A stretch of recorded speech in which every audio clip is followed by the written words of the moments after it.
رب العالمين والصلاة والسلام على رسوله الكريم وهو رحمته للعالمين أبي القاسم المصطفى محمد. اللهم صل على محمد وآل محمد. والصلاة والسلام على أهل بيته الطيبين الطاهرين المعصومين المظلومين الميامين المهديين، ولعنة الله دائمة على أعدائهم أجمعين إلى قيام يوم الدين. أما بعد، فقال الله تبارك وتعالى في كتابه المجيد: أعوذ بالله من الشيطان الرجيم، بسم الله الرحمن الرحيم. وكذلك فتنا بعضهم ببعض ليقولوا هؤلاء من الله عليهم من بيننا أليس الله بأعلم بالشاكرين.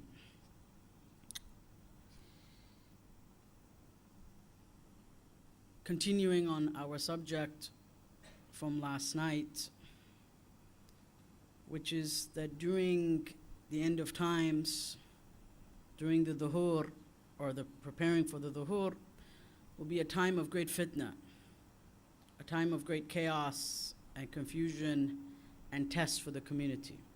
We mentioned the tradition last night from Imam Sadiq salamullahi alayhi,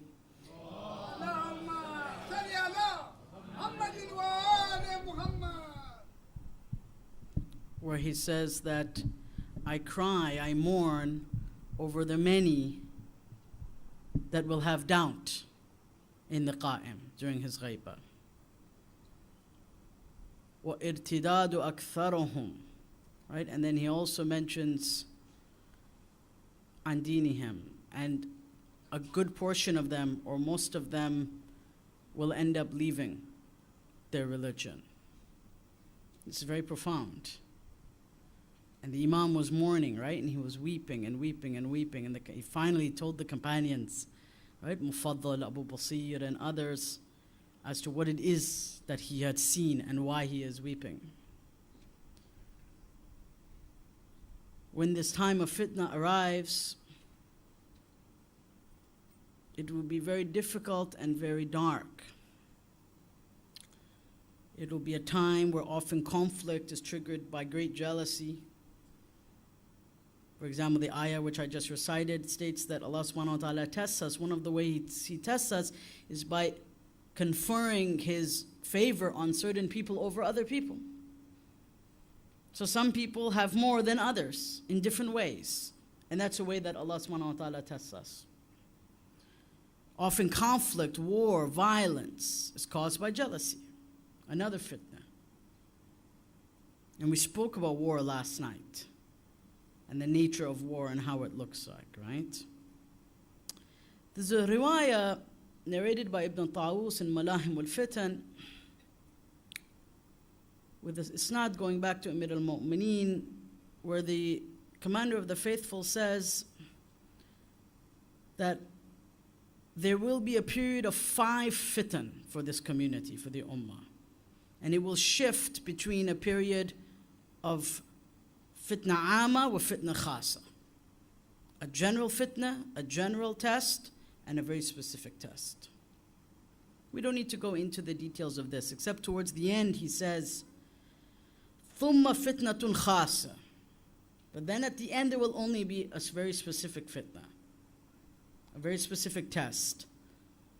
Thumma al-fitna sawda.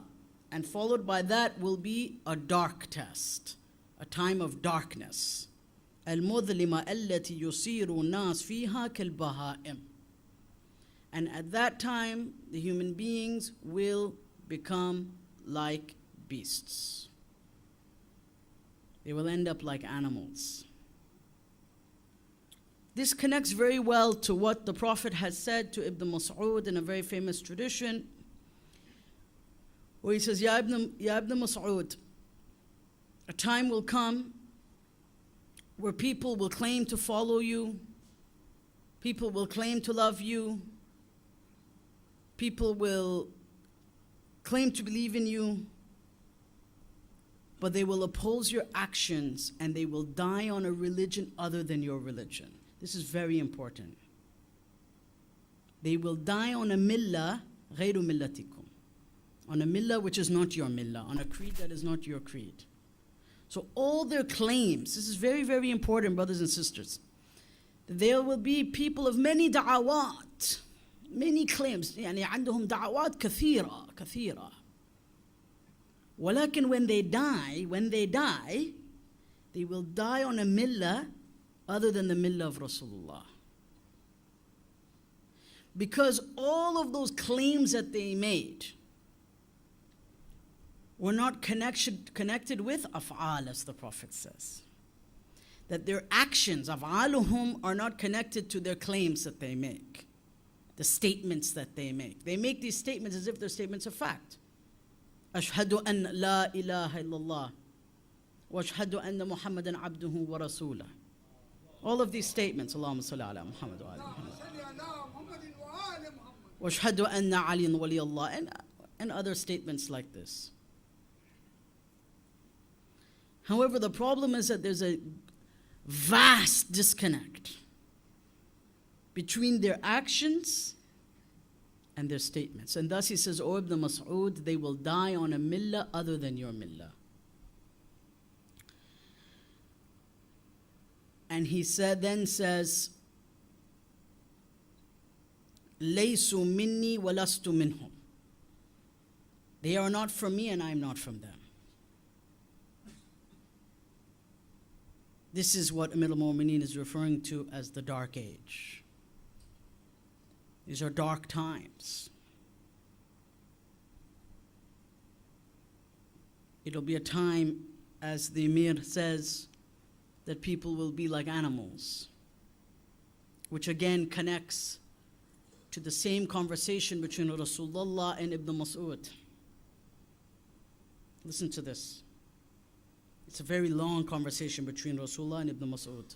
Very beautiful and important conversation about Akhir Zaman, about the end of times. Rasulullah quotes many ayat of Quran. I don't want to bore people by going into too much ayat of Quran, as I'm told that sometimes that's a little bit too much detail. But these details are important for those who are very interested. In fact, Rasulullah gives almost an entire exegesis of ayat of the Quran. It's a very profound discussion, which requires a lot of depth and discussion. I'm just taking some of the, just a few pieces out from it here. He then says, Zamanu Sabir. This will be the time of the one who is Sabir, who is forbearant and patient. Why? This is really, really profound what he says. He says, فِيهِ عَلَى دِينِهِ مِثْلُ الْقَابِضْ عَلَى جَمْرِ بِكَفِّهِ. That during this time, the man's religion or woman's religion will be like holding a red hot coal in their hand. Do you know what that's like? They do a lot of barbecue here in Africa.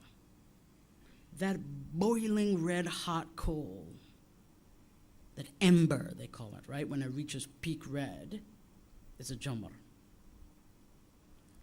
Imagine that burning a hole through the palm of your hand. He says that is how the deen will be. Remember yesterday we said that the deen will begin gharib, وَسَيَعُودُ غَرِيبًا. It will begin as gharib and return to being gharib. This is again what we're speaking of. That holding fast to a true religion, to true deen, the deen of action and af'al and a'mal, will be like holding a red hot coal burning through the palm of our hand. And then Rasulullah goes into much more depth and bayanat. But, those details are very deep. He then starts quoting various verses of the Quran to speak about what he is indicating here. Other traditions tell us this will be a time where mothers will no longer become happy by having children. That a child will bring unhappiness to the home. This will be a time where husband and wives will not longer want to have children. This will be a time where children will be a burden on the family.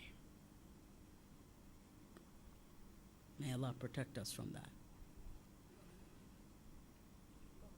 In other expressions we read, this will be a time essentially where husband and wives are selfish, care more about themselves than the deen of Allah and Rasulullah, because Rasulullah said, takatharu wa tanasur.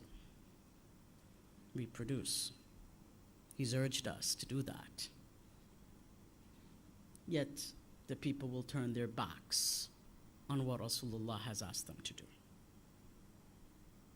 Out of their own selfishness, out of their own self-centeredness, out of their own delusion of what they think life should be. This is what Amir al-Mu'mineen is describing when he says this is a dark time, a dark fitna, a dark age. Rasulullah sallallahu alayhi wa alihi continues.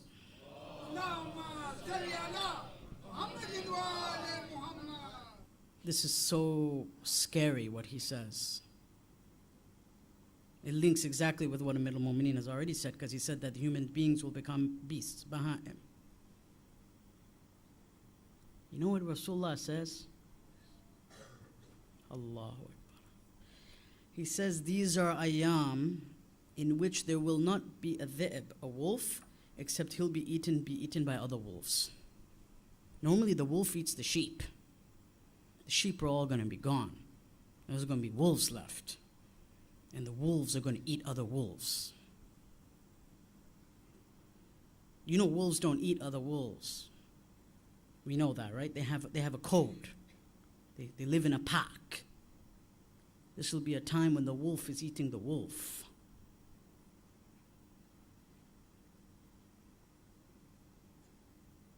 Everyone's going to be eating each other. Brothers' teeth sunk into other brothers' backs. Sisters' teeth sunk into other sisters' backs.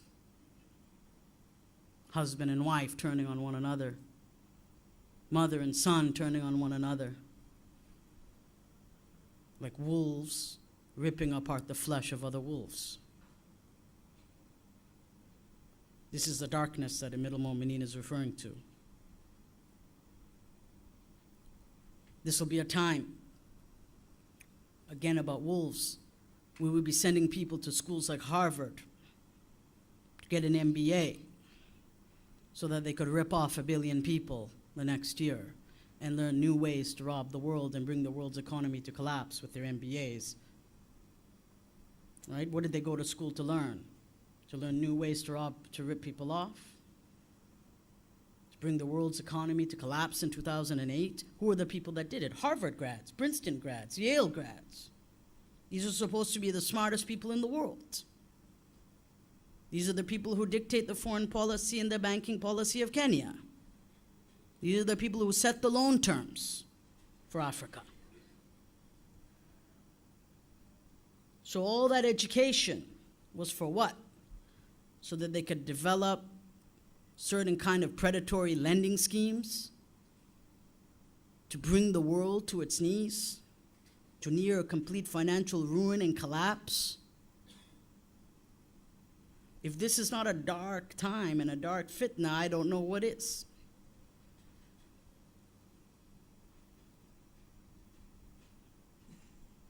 They will live like beasts, eat like beasts, have relationships like beasts.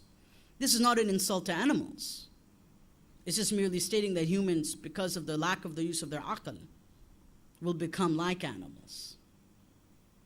That the aql of insan will be so polluted that it will no longer find room for Allah subhanahu wa ta'ala, or for any room for a religion that actually makes a difference in someone's life. Yet, can you imagine, I don't know about here, but I've heard people sometimes say at the end of the day, isn't it God's fault? Na'udhu billah. Why did God create this? Why did God create a Ghayba? Na'udhu billah, la samahallah. I've heard that many times. People will come to me in private and say, to be honest, Sheikh, I got a problem with God. Why would God create a world like this? Why do I have to live in a world like this? My answer to him would be, these are usually atheists or people going towards the road of losing hope in God. Brothers, sisters, God has every right to ask us the same question. God has every single right to ask us the same question. He has given us reason. He has given us knowledge. He has given us power. He has given us the ability to speak. And you do this? You assault women, children. I was just watching today on the news, they are now saying, this doesn't have to do with the Muslim community, but it does in some small ways as well, that now 19,000 children, it is registered that 19,000 children have been abused by priests in the United States that are registered by Catholic priests. 19,000 that are registered. Most scholars are saying it is closer to 190,000 children. 190,000 children that have been abused in ways that we cannot discuss here by the very religious people that they have turned to for care. Can you imagine? God will ask them, what have you done to my children? What have you done to the children of Adam, to Bani Adam, to my creation? Not what have I done? Did I force you to abuse that child? Did I force you to abuse that woman? People say God is not listening to us sometimes. I hear that quite often.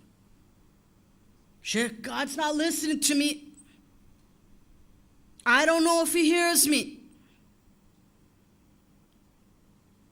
I know people, I know it comes to our mind sometimes, maybe. I'll ask a question again. Is insan listening to God? We are so selfish as insan sometimes. We always want to blame everybody else. Push the buck along to the next guy or gal or boy or girl or man or woman. Because Lord knows I don't want to take responsibility for the situation of the earth, for the pollution of our oceans, for the corruption of our financial system, for the corruption of our political systems. Oh, I don't want to take ownership of it. It's his fault. It's Kuffar's fault. Fulan ibn Fulan's fault. Our problem is we don't want to take a shred of responsibility for the part that we have played in the destruction of God's creation. Insan as a whole. And Allah says, He's given us a mizan. وَوَضَعَ الْمِيزَانِ وَلَا تَطْغَوْا الْمِيزَانِ. And He's given us a balance, and do not surpass it, do not break it, do not put it out of balance, do not exceed it. Yet what has insan done? What has humankind done? Except exceed the balance. لا تفسدوا في الأرض بعد إصلاحها. Allah warned us. A'raf 75. Don't sow corruption and spread corruption in the earth after it has been made. بعد إصلاحها. It's been made pure for us. It's been made to live in. It's been made in such a way that we can live a healthy spiritual and physical life. ذَلِكُمْ خَيْرٌ لَكُمْ إِن كُنتُم مُؤْمِنِينَ. That if only you know this is what is best for you, Allah says. And people say, how do we let all this evil happen? With all this intellect, will, technology, power, money. Did God make the nuclear bomb for us? No. Did God invent the plastic bottle for us? No. Did God develop ways to eliminate children before they are born? In the womb? No. Did God tell that mother or father that money and position is more important than cultivating the love of the family of the Prophet in the heart of their children? No. Did God tell that husband or wife to be lazy in learning about their religion and their deen? And then they worry why their kid is 20, 21 and misguided? No. God said, Ya ayyuhalladhina amanu, qu anfusakum wa ahlikum nara. O you who believe, protect yourself and your family from the fire of hell. He's told us, He's warned us again and again and again. Did God create that situation? Did God put me in that situation? Did God tell us to take bribes? Did God tell us to become tyrants? No. Did God tell us to raise commodity prices from 45% in Egypt and other countries? Because of the corruptness and the filth of the financial system, and the way it is set up, and the way it is constructed, and the people who are pulling the strings? Did God create that financial system? No. Yet insan very often doesn't want to take responsibility. At least is the argument of atheists, very often. People like Sam Harris and others. One of their arguments. These are real people doing things that are completely immoral, creating money out of nothing. Look at Hurricane Katrina. I'll give you an example of insurance companies. You want to know what dark fitna is? Let's look at insurance companies. They're the worst, some of them. Many years ago, there was a hurricane in the United States, called Hurricane Katrina. It flooded the whole state of Louisiana. Millions of people were left without homes. It was, billions of dollars of damage. It was a catastrophe. And as usual, of course, unfortunately, the people who are most affected by it are people of color. That ain't no coincidence either. Meaning the people that get the least help. You know what the insurance companies did? Really, this is sariqah, this is theft. Because these people have been paying premiums for how long? For their house and their businesses. Seriously. Yeah, same companies are here. It's one system. You know what the company said? The dam broke, so we're not responsible for the flood. Meanwhile, that bicharo gharib bought flood insurance. You know how many people are still in poverty because they couldn't get the insurance payments? Children that are living on the streets, how many drug addicts, alcoholics have come out of that, suicides, entire families in the street, and this is supposedly in the first world. And they want to teach everyone else about what humanity and civilization is and what human decency is. This is a fitna to sawda. This is a fitna of darkness. When darkness enters people's hearts. There's a poem by an American by the name of Woody Guthrie. He says, some will rob with a gun, some will rob you with a fountain pen. Some will rob you with a gun, and some will rob you with a fountain pen. That's how it works. People's entire lives destroyed. Can you imagine?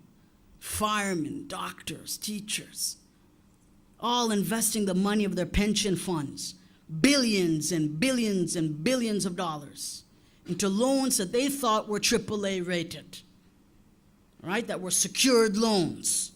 secured investments, and then rated by the supervising agencies as AAA.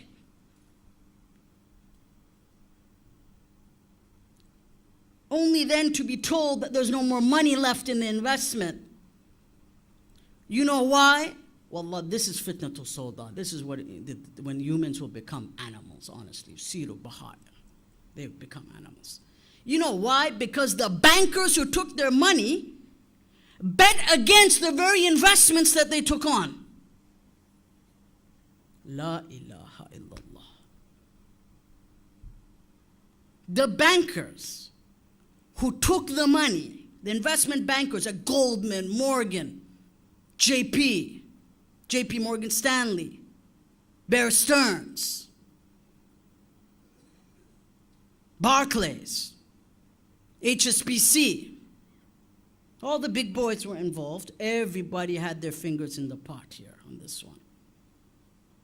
They were betting against the very investments that they took on. People would approach them, let's say 10,000 firemen, and they say, look, we're putting our money for our retirement. These guys have fought fires their whole life. Imagine. Think of them. Feel sympathy for them. Serving their country for 20, 30, 40, 50 years till they get their retirement. Usually 25 or 30 years till they get their retirement. They say, go to the guy at Goldman Sachs, JP Morgan, and they say, look, we have a pension fund of $5 billion. These are large pension funds because they pay in every month into a pension. I don't know if you have that in Kenya. It's called a pension, your retirement, right? For your retirement security. 401k, we call it pension, Social Security. Only to be told later that the very people that you trusted with your money had levied bets to short the money you had invested. And these are supposed to be the most brilliant people in the world, whom the world says, the G7, economic advisors to the world, isn't it? Gathering in Davos, Switzerland, to tell us how we should live, what it means to live a civilized life. Really? Is this what it means to be civilized? Is this what it means to be advanced? To rob millions of people of their hard-earned money because of your sheer, filthy, satanic greed?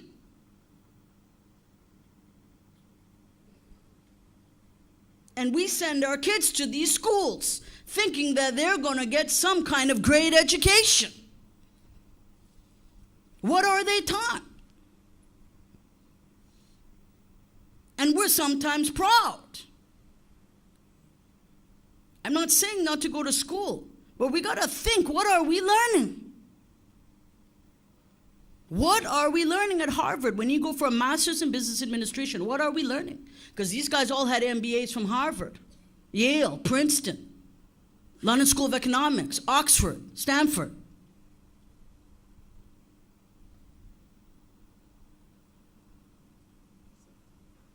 What did they learn?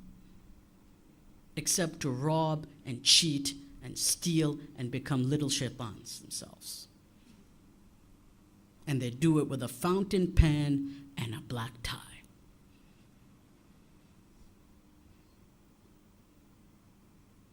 When our Imam is coming to fill the earth with justice,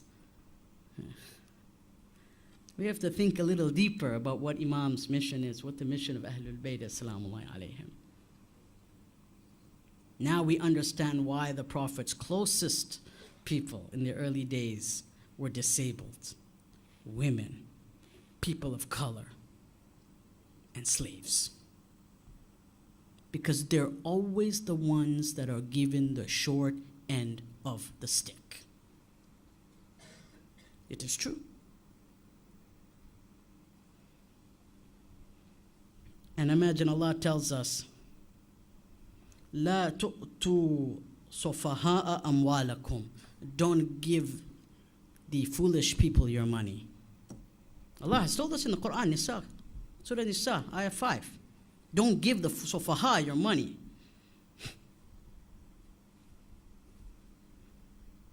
God didn't do it. Allah didn't do this. Insan did.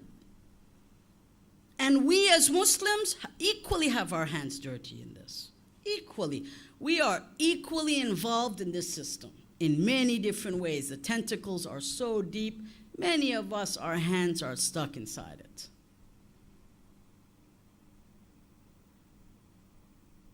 Have we ever asked what the moral and ethical ramifications and consequences of this is? Of this slavery by a fountain pen? And by a suit and tie? And imagine Imam al-Hussein said, "An-nas abidu dunya," right? He says, and the people are slaves of this world, and they lick their lips. Yeah, that had an application then. It has an application now, too.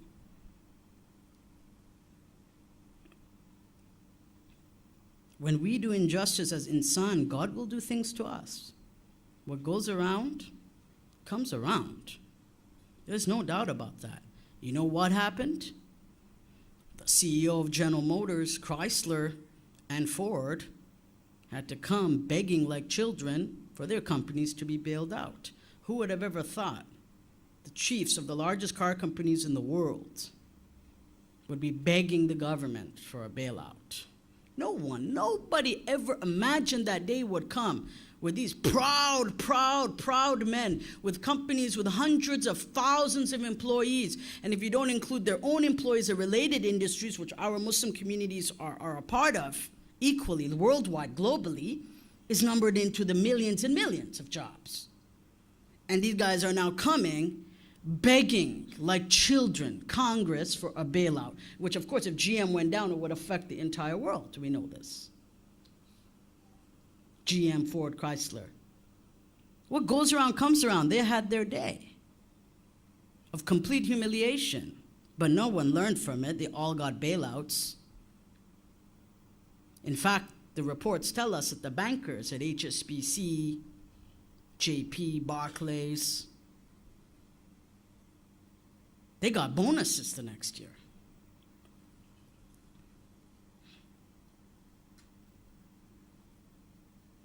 And Allah subhanahu wa ta'ala says in the Quran, look at this. Allahu Akbar.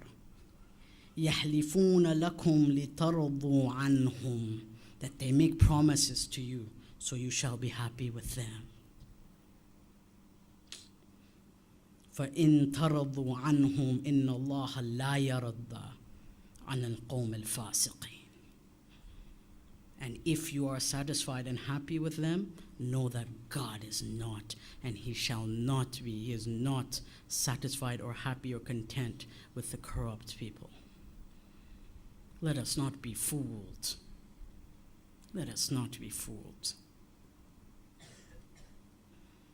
All this facade is in the hands of insan. The blood drips from the hands of insan, not from God. God has given us warning, advice after advice, books after books, prophet after prophet, imam after imam.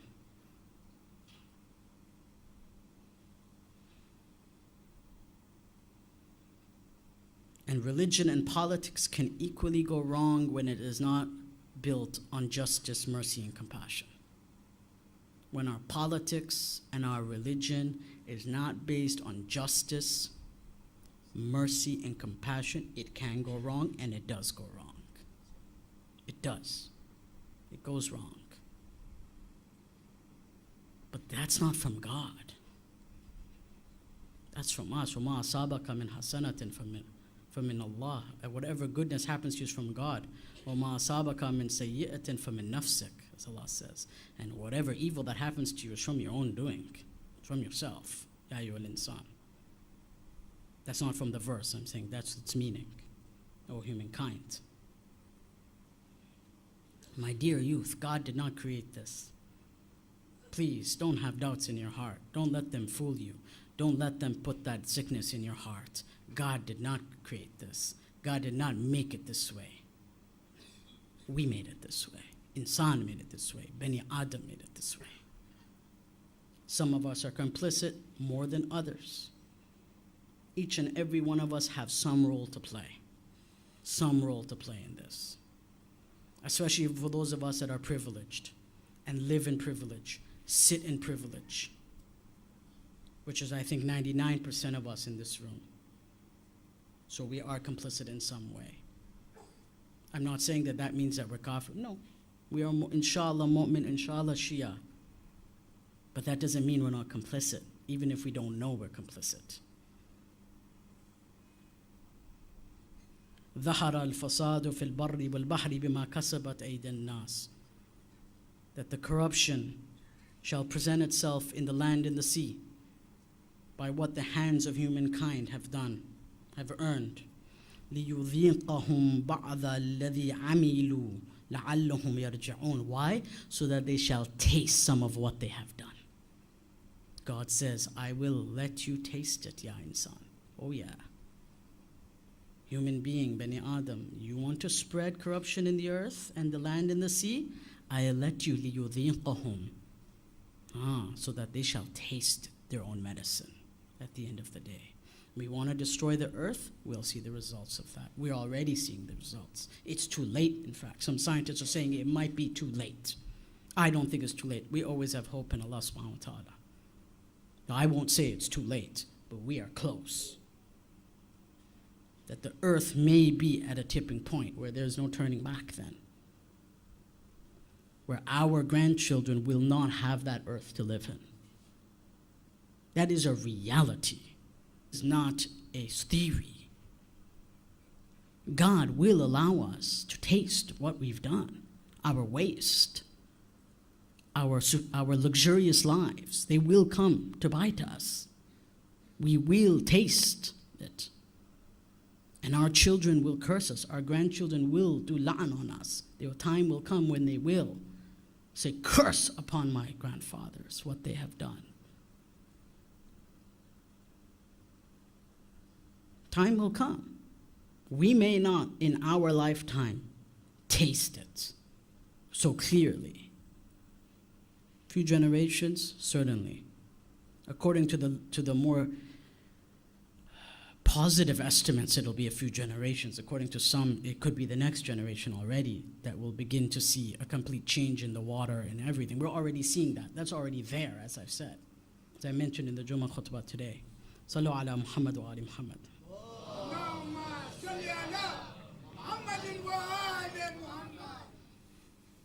Did God create inappropriate films which alter neuroplasticity, which actually now the studies tell us that inappropriate films, and unfortunately the highest consumer of these outside of the West are Islamic countries.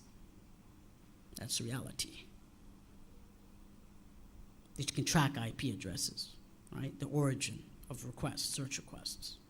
Go look it up. We got Muslim countries right at the top of the list of the consumers and downloaders of the most dirty things that humankind has ever come up with. God didn't create that.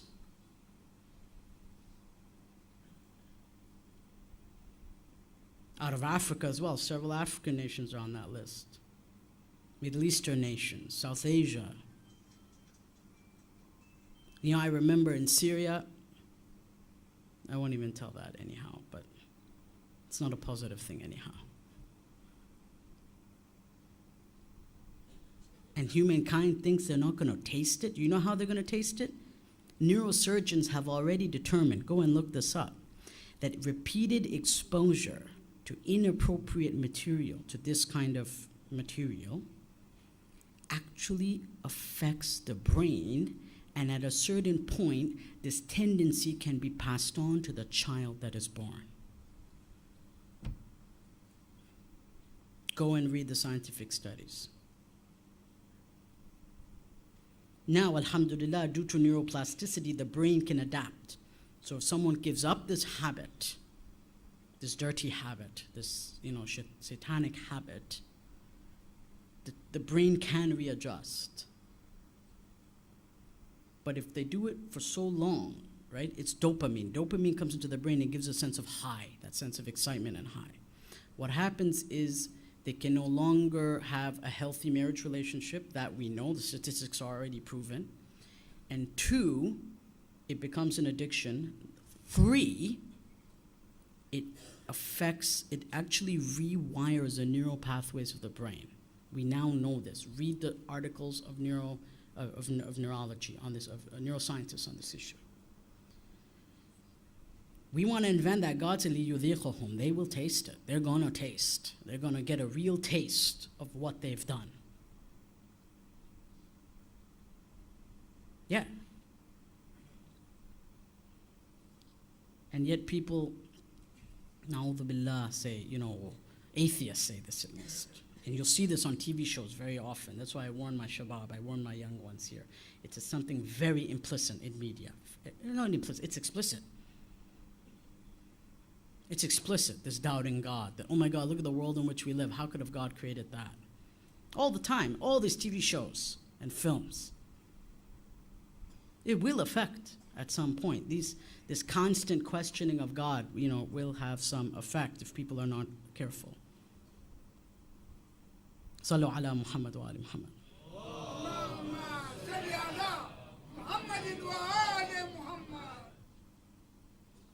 But there's something very beautiful about children. Children are really, sometimes I always tell myself and my elders and my colleagues that children should be our example. I think, how? I'll tell you. There was a Frenchman. He wrote a book called And Then There Was Light. He used to fight the Nazis in Germany. He lost his eyesight as a very young child. He says, I was always grateful to God because he took away my sight as a child, because I never had a chance.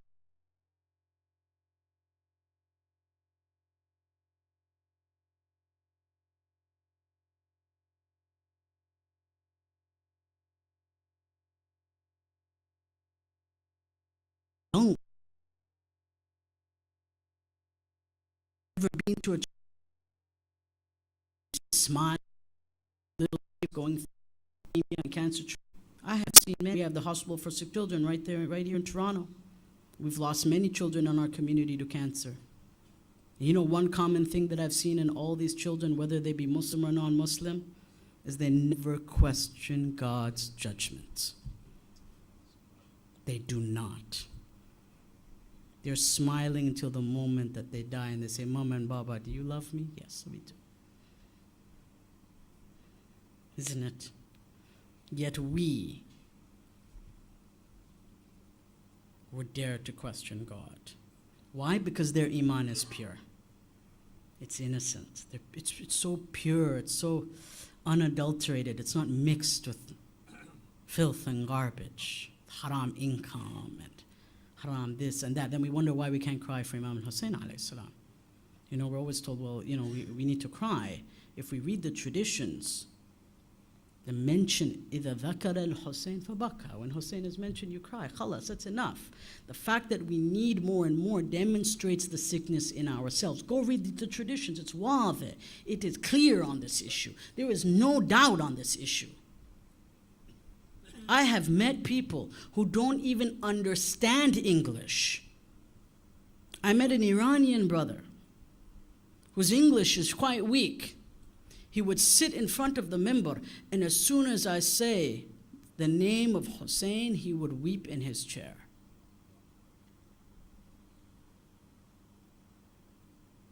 He would weep because his marifat of Hussein alayhi salam. We're again this culture, which I don't know what it is. Sometimes we maybe love to hear grotesque details of violence. I don't know. I narrate the maqtal. I do because that's what's in history. But in reality, I shouldn't have to narrate all of it. In fact, our Maraja tell us there isn't even a need to narrate all of it. Our Ayatollahs tell us that again and again. There shouldn't be a need. If there is a need to constantly go into these details, it's a demonstration that there's something very dark inside us. That it takes more and more to get us going. It takes more and more to make us cry. Why? Have you ever seen how pious people live? How they cry? I have, and I'm sure you have too. A pious woman and a pious man. You know, there was two mujtahids in Samarra. I'll give you an example. Mirza Naini and Ayatollah Mirza Shirazi, two of the Ayatollahs of the time on the day of Ashura. I don't remember which one was reciting the majlis now. I believe it was Mirza Naini. He comes up on the mimbar on the day of Ashur, and he says, خرجت زينب من الفسطاط.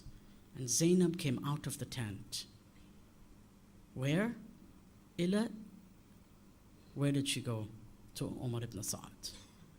And at that point, Mirza Shirazi, if I got my details right, but it doesn't matter who they were exactly, Ayatollah Wahid al-Khurasani narrates this story in Samarra, started slapping his face with a slipper, and he insisted that the majlis come to a stop. Because already there was an understanding of what has transpired. And his heart could not take any more of it, because it was too much to hear. It was too powerful, it was too sad, it was too profound, it was too difficult for him to continue. Because he had the ma'rifat of Imam al-Hussein, the ma'rifat of Aqila Zainab, al-Masa'ib. When have we become a culture that desires these things? Not us only, around the world, I mean globally. Why? Our mujtahids warn us again and again about this. Go listen to the lectures of Ayatollah Wahid al-Khurasani on this subject. Our marja, great marja, as you know, in the city of Qum, the zaim of the house of Qum. Go listen to his lectures on this subject. Not my words. There's a certain tarbiyat that's given. Do we have the marifat of Imam Hussein or not? Are we sincere in our love for him or not? Just a mention of the Imam and maybe few details from his life. Not that I will not mention the details, but the point is that just should, for the one that is sincere, maybe I'm not sincere enough. Maybe, may Allah forgive me and guide me. Yes. But for the one that is sincere, it's enough. It really is. Because their hearts are pure like a child. They've kept some innocence in their heart. Yes, they've become baligh. Yes, they have married. But some innocence still remains in their qalb, in their dil. Something remains in there. We have to ask if we have that left. Because this is the fitna of the time. Sallu ala Muhammad wa ali Muhammad.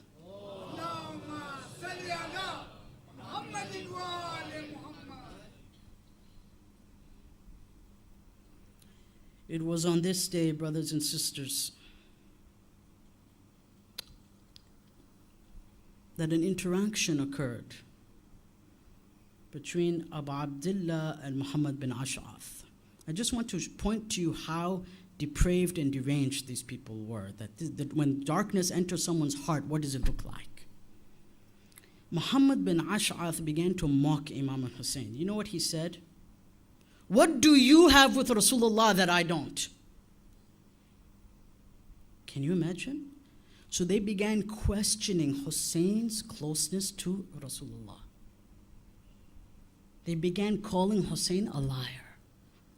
A liar, you know that? The Imam answers him with an ayah of the Quran. Surely Allah has chosen Adam and Nuh and the family of Ibrahim and the family of Imran ala al-alameen. The Imam then said, oh Allah, show Muhammad ibn Ash'ath humiliation today. He shall not have dignity after this day. Ash'ath, he left for battle. A scorpion latched onto him, bit him, poisoned him, and he suffered and died in the middle of the desert. This is a dua of Imam Hussein alayhi salam.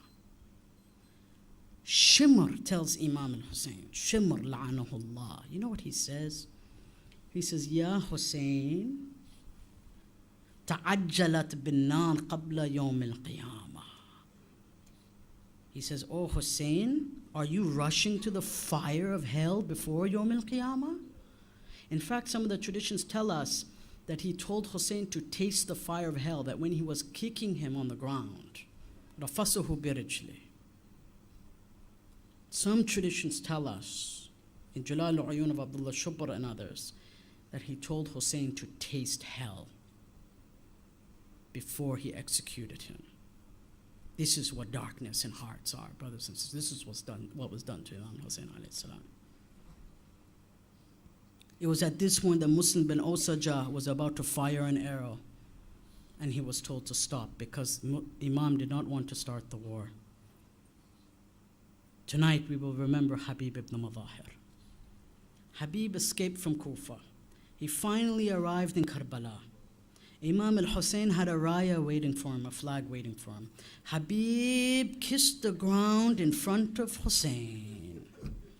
وَبَكَى الْحُسَيْنِ بُكَاءً. And Hussein began to cry.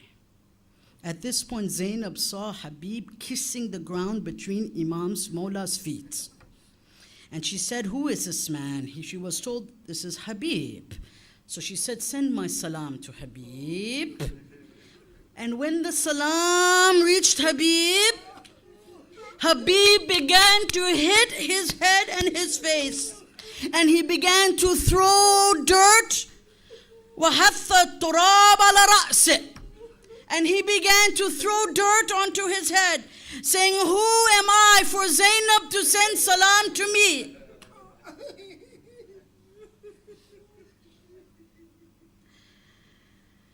Then we are told, Ya Zahra, something else happened. Umar ibn Sa'ad decided at some point to corner the tents. This is before the death of Imam al-Hussein alayhi salam, before even the death of Habib. But they were told one thing, don't go inside. Don't break in. Ya Zahra, what happened to your daughters? There was one shaitan named Shimr. He came close and close until he poked a hole in the tent. حتى طعن فسطاط الحسين برمح. That he poked a hole in the tent of Imam al-Hussein. This is in the Ansab al-Ashraf al-Baladhuri. And he screamed at the women and the children, saying, I have fire and I'm going to burn this tent down on your head. The women began to scream and ran out of the tent. Hussein yells at Shimr that you threaten to set fire to my family. May God burn you in the fire of hell. It was then that Habib went into battle. It was then that Habib said that, Ya Mawla, the enemies are coming close. Will you give me the idhn and the permission to fight? This is why Habib launched into battle, according to some traditions. Habib goes into battle. This is after Salatul Dhuhr. He says, Ya Aba Abdullah, may my soul be ransom for you. May my life be put ahead of your life. For by God you shall not be killed as long as I am alive. Habib goes out to fight. He went into battle. He killed 60 men. 60 men despite his old age. Eventually they gathered around him. They formed a circle around him, brothers. Ya Zahra, Ya Sahib al-Zaman, Ya Aba Abdullah. And Hussein is watching Habib. So imagine here. They begin to stab Habib over and over again. فَوَقَعَ. And Habib falls. فَذَهَبَ لِيَقُومْ. And he tries to get up. And they hit him again. He tries to get up and they hit him again. فَوَقَعَ. Then someone from Bani Tamim gets off their horse. Now what are they going to do to Habib? Habib is already stabbed. Habib is already circled. Habib is already being attacked. What is left to do him? فَاحْتَزَ رَأْسُهُ. And then they cut his head off and they took it off of his body. But it did not end there. Ya Habib ibn Badar, assalamu alayka ya Habib. Then they began to fight back and forth with the head of Habib. They began to tussle over the trophy, which was his head.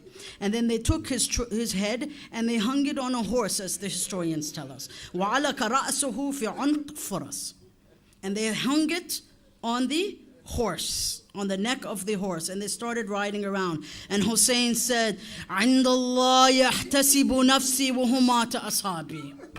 That, oh Allah, I call out to you and I protest to you, I take my soul to you. Brothers and sisters, on this day we will also remember the children of Aqil. They sacrificed so much in Kufa and Karbala, but do we remember them? One of these young boys was a nephew of Muslim ibn Aqil. We are told in the books of history that his name was Muhammad bin Abi Sa'id bin Aqil bin Abi Talib. On the day of Ashura, when Imam is alone, he ran out of his tent. He had a little shirt on. He was just a little boy, brothers. The little boy ran out. Huwa mad'ur. He was terrified. Yaltafad yamina wa shimala. He looked right and left. He didn't know what to do. Imagine, Hamid bin Muslim says, it is as if I could see his earrings swinging from his ears. Ibn Athir says he was 7 years old. He glanced right and left. The horseman galloped towards him. اقتصد الغلام فقطعه بالسيف. And he cut him with his sword. Then he got off his horse and he chased after the little boy. But do you know what happened? أمه واقفة تنظر إليه. His mother was standing. Ya Zahra. He then started chopping the 7-year-old boy. Wa Hussein. A madness of Imam Hussein. A 7-year-old child being killed in front of his eyes. Imagine that mother. Oh, Ya Muhammad. Imagine you have a 7-year-old boy. And this is what is done to your child. This is why Sahib al-Zaman says, Salamu ala Muhammad ibn Abi Sa'id ibn Aqil. La'ana Allah qatilahu Laqit ibn Yasir al-Juhni. May Allah's la'ana be on his killer.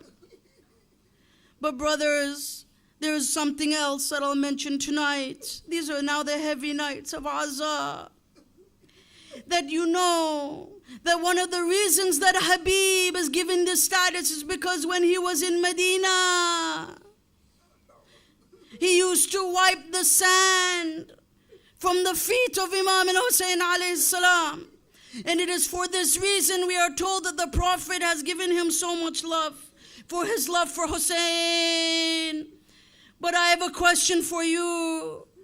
Ya Zahra, when your son was alone, who was there to wipe the sand from his face?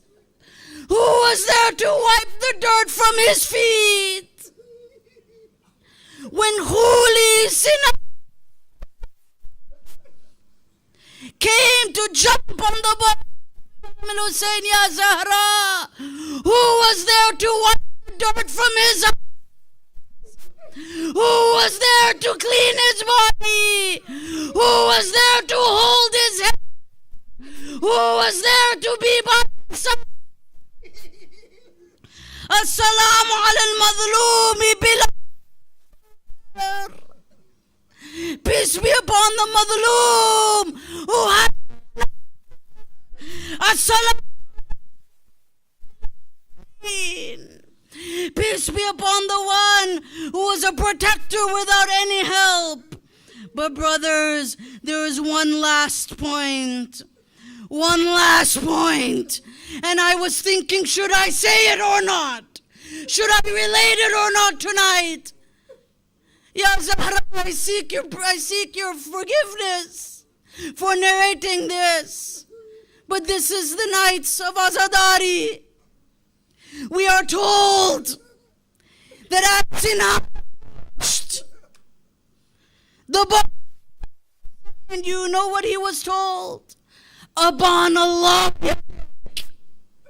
may God. Ya Abu Abdullah. They prayed that his hand be guided to the neck of Hussein. This is the sickness in their hearts. They invoked God to bring the sword upon the neck of Imam al-Hussein alayhi salam. This is what it means by darkness in their hearts. This is what they did. Ya Zahra, لو خلت الحسين مجدلا يا زهراء Hussein is all alone. عطشانا بشط فراتي ماتت عطشانا بشط فراتي, and he has died thirsty. He is at the edge of the Furat. يا زهراء, ألا لعنة الله على القوم الظالمين. مات حسين.